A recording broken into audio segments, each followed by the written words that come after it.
how does a bureaucracy that is so different from the supposed goals of the Civil Rights Act become ensconced in there? Or, a second possibility, the Civil Rights Act was never what it was purported to be.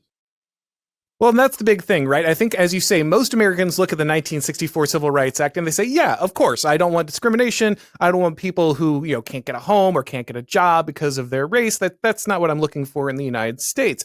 Unfortunately, as we know, that's not what the Civil Rights Act ended up doing. The 1964 Civil Rights Act said that, but by the time you had different judges and amendments added on to this thing, it became a monster. Only a few years later, we got Griggs versus Duke Power, which created disparate impact. And most people in the United States don't know this, but any type of difference in group outcomes is assumed to be de facto discrimination in the United States. So, for instance, the Sheetz convenience store chain had a scenario where they were background checking their employees to make sure they didn't have a criminal record, and they lost a civil rights lawsuit from the federal government because the background check revealed too many minorities with criminal records who therefore couldn't get hired, and therefore that's discrimination under the Civil Rights Act. That's actually how we operate. And the same kind of perversion happened to the CRS. Its mission was no longer just to solve these problems, but actually to facilitate many of the political understandings of the Civil Rights Revolution.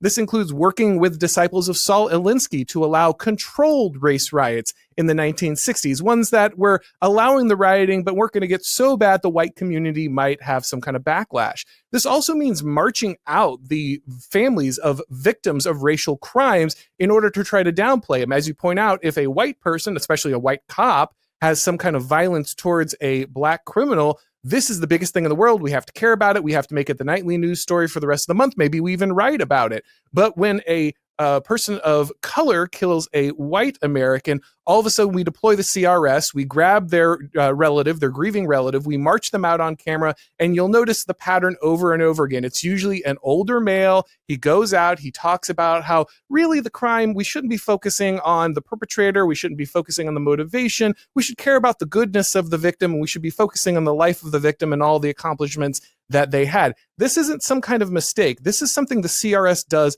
on purpose. They send handlers and sit down with these families and encourage them to make these statements. Many people speculate under duress, though again, hard to know due to the level of secrecy that they have. These are guys who are on the ground for the Trayvon Martin incident and went ahead and stage managed the entire thing front to back. They've done this multiple times. That's why we see this pattern.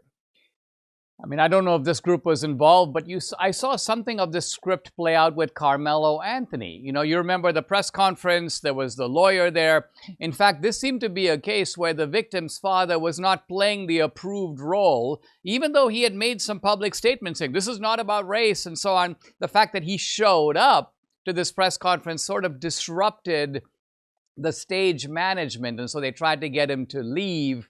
So what you're saying is that a lot of the supposedly spontaneous things that we see in the name of race, and now apparently also gender and trans issues and so on, are choreographed events with this agency doing some of the puppeteering from the background. Is this something that Congress would need to repeal, or is it something that Trump could bring down with an executive order?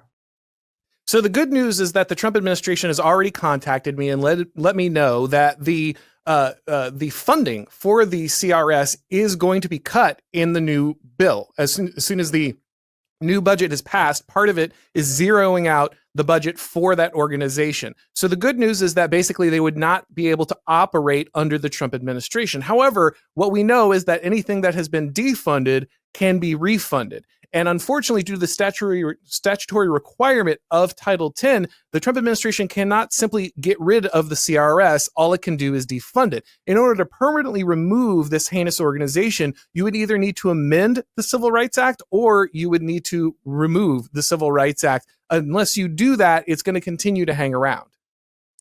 Wow, guys, I've been talking to Auron MacIntyre. He is the host of the Auron MacIntyre Show, columnist for The Blaze. Follow him on X at Auron MacIntyre. And the book, check it out, The Total State, How Liberal Democracies Become Tyrannies. Auron, as always, thank you very much for joining me. Thanks. I'm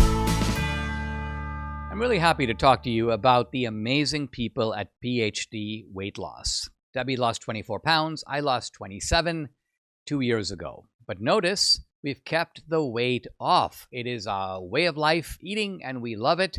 And the program is simple. They do the planning for you. All you have to do, follow the plan just like we did. It works. It's customized to our personal needs and our schedules. This is not a one-size-fits-all plan. They even provide 80% of your food at no additional cost.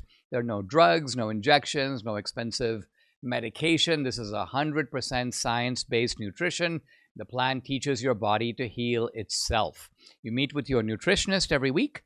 If you have questions, you just call or email. You're never alone. You always have support. It focuses on removing the inflammation from your body, so inflammatory diseases like high cholesterol, high blood pressure, type 2 diabetes are always reduced and often eliminated. The first 10 callers who mentioned Dinesh get 2 free weeks added to their program. Plus, when you fully commit, you get 15% off your entire order. Give them a call right now at 864-644-1900. That's 864-644-1900. Don't forget to mention the word Dinesh for big savings.